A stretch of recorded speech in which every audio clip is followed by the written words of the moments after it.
जय हिंद। स्वागत आप लोग का जीके क्लासेस में। आज अनुच्छेद 16 देखेंगे। 15 तक हम लोग देख चुके थे। लोक नियोजन की समानताएं। लोक नियोजन क्या है? कोई भी सरकारी नौकरी के लिए सभी को एक समान जो है देखा जाएगा, भेदभाव नहीं किया जाएगा। ठीक है। अब देखो, यही कहता है कि सभी के लिए समानताएं एक होगा। ऐसा नहीं कि अगर कोई फॉर्म निकलेगा तो हिंदू धर्म ही सिर्फ बढ़ेगा या मुस्लिम धर्म बढ़ेगा, ऐसा कोई बात नहीं है। सभी के लिए एक है, सभी जाति के लिए एक है। मतलब आरक्षण के सिस्टम में थोड़ा सा देखा जाएगा यहाँ पे भी कि किस तरह यानी कि दलित जातों को बढ़ावा दिया जाता है। तो यहाँ पे देखेंगे हम लोग कि अगर किसी को आरक्षण मिलता है, आरक्षण की बात कर रहे हैं, तो धर्म के आधार पर आरक्षण कभी नहीं मिलता है कि आप हिंदू धर्म से हैं इसीलिए आरक्षण है, आप मुस्लिम धर्म से हैं इसीलिए आरक्षण है। धर्म के आधार पर किसी को भी आरक्षण नहीं दिया जाता है। आरक्षण मिल सकता है किसमें? जाति के आधार पर। ऐसे तो कहता है अनुच्छेद 16 लोक नियोजन की समानता है कि लोक नियोजन में सभी को बराबर का अधिकार है। ये नहीं कि ऑफिसर ग्रेड का वैकेंसी आया तो सिर्फ जनरल ही बढ़ेगा, SC ST नहीं बढ़ेगा, ऐसा नहीं है। ठीक है। आरक्षण मिलेगा किस आधार पर? तो जाति के आधार पर मिलेगा। ठीक है। लिंग के आधार पर मिलेगा। और कहाँ से मिलेगा? जन्म स्थान के आधार पर।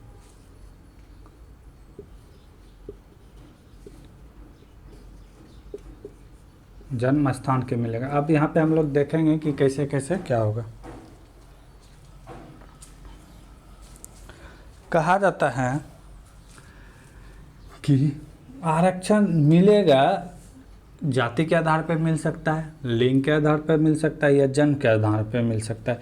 ऐसा नहीं है कि कोई भी फॉर्म आएगा तो उसमें लिखा रहेगा कि जनरल नहीं बढ़ेगा। हाँ, ऐसा रहेगा। हो सकता है जनरल का कट ऑफ ज़्यादा जाए, OBC का कम जाए, ST को उससे भी कम जाए, लेकिन ये कभी नहीं कहता है कि कोई भी फॉर्म कुछ खास जाति के लिए निकला है। ठीक है। लेकिन आरक्षण की सिस्टम है तो आरक्षण तो पहले भी यानी कि 15 में चर्चा कर चुके थे कि आरक्षण क्यों है। ठीक है। तो इसमें ज़्यादा समय बर्बाद नहीं करेंगे। तो जाति के आधार पर आरक्षण कर सकते हैं। क्यों? तो अनुच्छेद 15 में मैं बता चुका हूँ। लिंग के आधार पर भी आरक्षण है। जैसे देख लीजिए, कोई भी जनरल का ही UR का एक लड़का, एक बॉय है और एक गर्ल्स। ठीक है। तो यहाँ पे भी आरक्षण है कि लड़कियों को कम नंबर पे भी उठाया जा सकता है। ठीक है। तो आरक्षण यहाँ पे लिंग के आधार पर भी किया जा सकता है कि जो UR ही है, बट लड़का लड़की के तुलना में ज़्यादा नंबर्स लाएगा तभी नौकरी हो पाएगा। यहाँ पे भी आरक्षण का सिस्टम है। ये क्यों है? कि लड़की जाति को आगे लाना है। ठीक है। जो लड़कियों जाति के प्रति है कि लड़की कुछ नहीं कर सकता है, तो सरकार दिखाना चाहता है कि लड़की भी सब कुछ कर सकता है, हर जगह लड़की जा सकता है। जन्म स्थान के आधार पर। अब जैसे देखिए, जन्म स्थान के आधार पर जैसे आर्मी का वैकेंसी निकलता है। ठीक। अगर जनरल का हाइट अगर 170 ले रहा है तो भारत का जो है विभिन्न राज्यों का इन्वायरमेंट अलग अलग है। वहाँ का रहन सहन, वहाँ का आदमी का हाइट, बोल चाल सब भी अलग है। तो पूर्वोत्तर राज्य के आदमी का हाइट कम होता है, जिसके कारण 170 सेंटीमीटर तो हाइट पूरेगा नहीं। तो इसका मतलब क्या? पूर्वोत्तर भारत से कोई भी आर्मी में शामिल नहीं हो सकता है। तो पूर्वोत्तर भारत के लिए जो है कुछ खास राज्य के लिए 170 का लिमिट से कम है। जैसे 155 दिया जाएगा कि इतना सेंटीमीटर है तो आप आराम से आर्मी बन सकते हैं। ठीक है। जैसे गोरखा बटालियन हो गया। तो अगर वहाँ का इन्वायरमेंट को अगर कहता है कि वहाँ का आदमी का हाइट इतना ही रहता है पहाड़ी इलाका का, तो वहाँ पे वो आरक्षण मिल सकता है। ये नहीं कि इसी आधार पे UP बिहार का लड़का हल्ला करे कि कैसे सिस्टम है कि लोक नियोजन में समानता, सबको समान अधिकार है, तो फिर हम मेरा 165 में छांट दिया और पूर्वोत्तर भारत का 160 में ले लिए। ठीक है। तो ये आप नहीं कर सकते हैं क्योंकि वहाँ का जो एरिया है, वहाँ का जो इन्वायरमेंट है वहाँ के स्थान के अनुसार ही ऐसा किया गया है, नहीं तो पूर्वोत्तर भारत का एक भी आर्मी नहीं बन पाता। ठीक है, तो यही था लोक नियोजन की समानता। सभी सरकारी दस्तावेज में या किसी भी फॉर्म में समान अधिकार मिलेगा, लेकिन कुछ क्षेत्र में जैसे आरक्षण मिलेगा, लेकिन कुछ क्षेत्र में जैसे जाति के आधार पर, लिंग के आधार पर, स्थानीय, लेकिन धर्म के आधार पर किसी को भी आरक्षण नहीं दिया जाएगा। ठीक है, अब आगे बढ़ेंगे अनुच्छेद 17।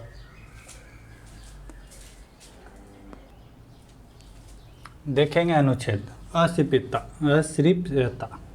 इस अगर आम चाल की भाषा में बोले तो छुआछूत कहते हैं, छुआछूत।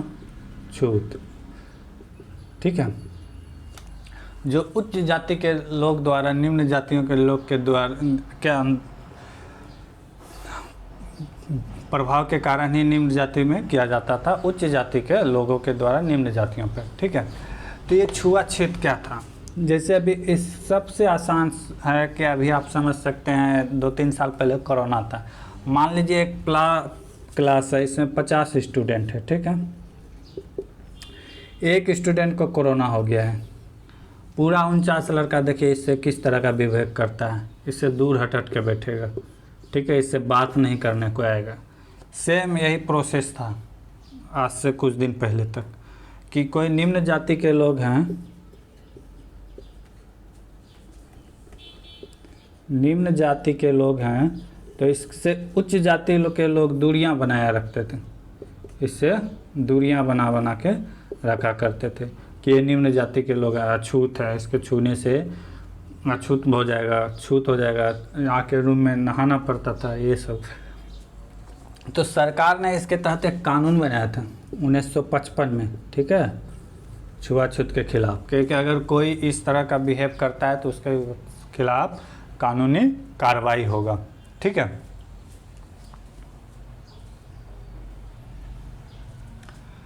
उन्नीस सौ 55 में एक कानून बना। ठीक है, लेकिन ये कानून उतने स्ट्रॉन्ग रूप से प्रभावित नहीं हुआ। जब 89 का आया, जब 1989 आया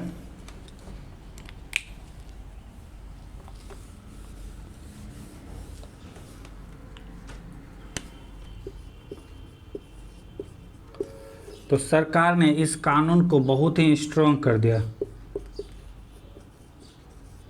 इस समय तो पारित हुआ था, नियम बना था, लेकिन उतने स्ट्रॉन्ग रूप से यानी कि लगे हुए नहीं थे। लेकिन 89 में सरकार आया, इसे बहुत स्ट्रॉन्ग की।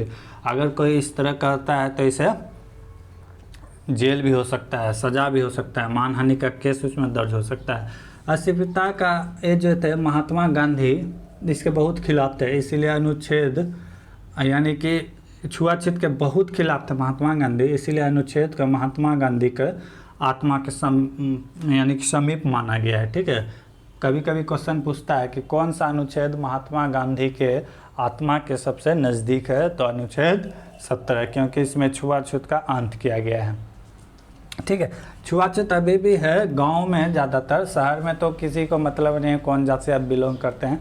गांव में है कि उच्च जाति के लोग द्वारा निम्न जाति के लोगों द्वारा थोड़ा दूसरे भावनाओं से देखा जाता है। तो छुआछूत यही थे 17 में कि अगर आप किसी के साथ अब छुआछूत का जैसे बिहेव करते हैं तो आपके ऊपर कानूनी कार्रवाई भी हो सकता है। यह अनुच्छेद किस में है? 17 में। अब देखेंगे अनुच्छेद 18।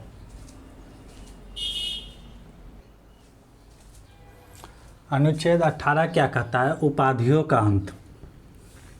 कोई भी अपने नाम के आगे सर यानी कि आगे जो है नाम नहीं लगा सकता, जैसे सरदार, ठीक है, महाराजा, वीर, बहादुर, राय बहादुर, विदेशिया, क्योंकि ये सब उपाधियों जो थे अंग्रेज़ों द्वारा दिया गया था। अंग्रेज़ जो थे बहुत चालाक थे।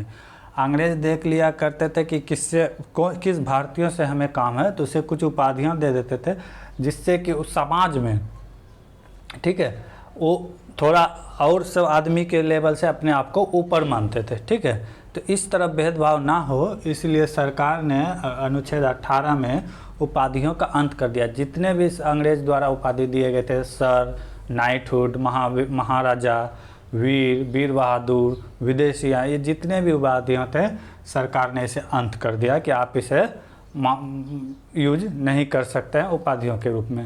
नहीं तो पहले था कि अरे यार मुझे तो अंग्रेज़ों ने उपाधि दिया है, तो समाज में थोड़ा अपने आप को समाज के लेवल से ऊपर समझते थे। इस तरह के आदमी के बीच जो है मेल मिलाव में बहुत अंतर होता था। अंग्रेज का काम ही यही था, फूट डालो और शासन करो। कुछ को अपने ओर मिला लेते थे ताकि हिंदुस्तानियों से ही वो समझौता कर देते और उसके अंदर की बात, यानी कि जो हिंदुस्तान के समाज थे, कुछ आदमियों से मिलकर पूरे गांव के बारे में या शहर के बारे में जानकारी इकट्ठा करते थे। तो अनुच्छेद 18 क्या कहता है, किसी प्रकार का कोई उपाधि नहीं लेगा।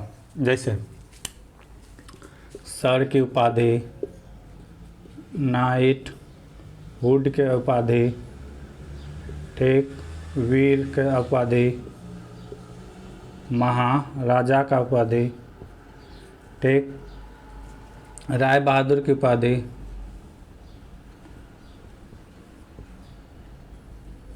बहादुर, राय की उपाधि, विदेशी की उपाधि, जितने प्रकार के उपाधि थे उसे नष्ट कर दिया। अंग्रेज होशियार थे, जो लगते थे कि उसके खिलाफ जा रहे हैं उसे कोई प्रकार की उपाधि दे देते थे। जैसे महात्मा गांधी को नाइटहुड की उपाधि दे दिए थे, रविन्द्रनाथ टैगोर को सर की उपाधि दिए थे। तो ये सब जो है अंग्रेज बड़ा होशियार थे कि जो उसके खिलाफ अगर आते थे तो उसे कुछ ना कुछ दे के मुँह बंद करवा दिया जाता था। तो अनुच्छेद 18 कहता है आप किसी भी प्रकार का उपाधि नहीं ले सकते हैं। अब बात आता है कि अगर भारत कोई अगर नेशनल अवार्ड देता है तो क्या, हाँ,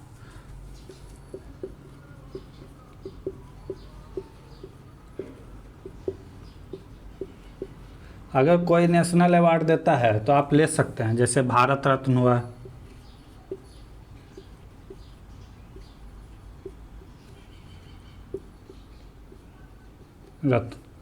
भारत रत्न आप ले सकते हैं। इसकी स्थापना 1954 में हुई थी। इसे मूल संविधान में इसका वर्णन नहीं था, ठीक है। तो भारत रत्न हो गया। जैसे आप एजुकेशन के आधार पे हैं, एजुकेशन में जैसे आप डॉक्टरी की पढ़ाई करते हैं, पीएचडी करते हैं तो डॉक्टर लगता है। इंजीनियर की पढ़ाई करते हैं तो ईआर लगता है, नाम के आगे ईआर लगता है। तो इस तरह का उपाधि आप ले सकते हैं। एजुकेशन के क्षेत्र पर अगर कोई जो वकालत किए हैं तो बैरिस्टर की उपाधि लगता है। तो ये एजुकेशन का उपाधि आप ले सकते हैं। अगर भारत कोई आपको उपाधि दिया है, जैसे भारत रत्न, पद्म विभूषण, भूषण विभूषण, पद्मश्री, ये सब अवार्ड आपको मिल सकता है। ये सब का अवार्ड का भी वर्णन आर्टिकल 18 में ही है। अगर कोई एग्जाम में पूछा जाए कि भारत के सर्वोच्च सम्मान भारत रत्न किस आर्टिकल्स के तहत दिया जाता है, तो आर्टिकल 18 के तहत ही होगा। पद्मश्री, पद्म भूषण, जितने प्रकार के नेशनल अवार्ड हैं वो अनुच्छेद 18 के अंदर ही आएंगे। अगर एजुकेशन में अगर आपको ये अवार्ड लिए हैं तो वो आप नाम के पहले लगा सकते हैं, कोई दिक्कत नहीं है। जैसे मेरा नाम विक्रम सिंह है तो हम ऐसा आप नहीं लगा सकते हैं सर विक्रम सिंह, ठीक है, ये गलत है अनुच्छेद 18 के तहत, ठीक है। अगर मैंने इंजीनियरिंग की पढ़ाई किए हैं तो इंजीनियर लगा सकते हैं, ईआर लगा सकते हैं, कोई दिक्कत नहीं। डॉक्टरी के पढ़ाई किए हैं तो डॉक्टरी लगा सकते हैं, कोई दिक्कत नहीं, ठीक है, लगा सकते हैं। लेकिन सर, नाइटहुड, वीर, महाराजा, राय बहादुर, राय, विदेशी, ये सब का उपाधि नहीं लगा सकते हैं। ये आर्टिकल 18 के तहत ख़त्म कर दिया गया है। अब आता है रैंक। आर्मी जो जितने भी डिफेंस डिपार्टमेंट है उसमें रैंकिंग किया जाता है, जैसे एडमिरल, कर्नल, तो ये सब उपाधि आप रख सकते हैं, इसे कोई हटा नहीं सकता। जैसे डिफेंस डिपार्टमेंट में दिया जाता है सबसे बड़ा परमवीर चक्र, अशोक चक्र, तो ये सब जो है आप उपाधि ले सकते हैं, कोई दिक्कत नहीं है। लेकिन जो रैंकिंग है डिफेंस में और एजुकेशन और जो नेशनल अवार्ड देगा, इसके सिवा आप छोड़ के आप कोई उपाधि नहीं ले सकते हैं। अगर कोई दूसरा देश आपको अगर उपाधि देता है तो उससे पहले आपको भारत के राष्ट्रपति से परमिशन लेना होगा, ठीक है, तभी वो आप क्या कहते हैं, उपाधि रख सकते हैं अपने पास।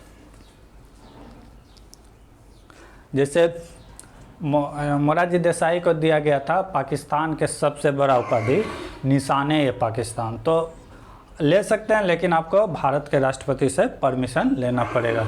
अनुच्छेद यही कहता है कि किसी भी आप नाम के पहले सरनेम के तरह यूज नहीं कर सकते। हाँ, यहाँ पे भी अगर आपको नेशनल अवार्ड मिला है भारत रत्न, तो आप उसे सरनेम के रूप में यूज नहीं कर सकते हैं। सरनेम के मतलब समझ रहे हैं, बता रहे हैं, रुकिए। जैसे मान लीजिए मुझे भारत रत्न मिला है,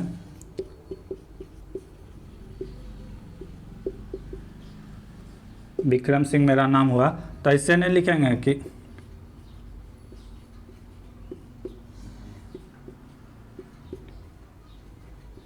भारत रत्न विक्रम सिंह।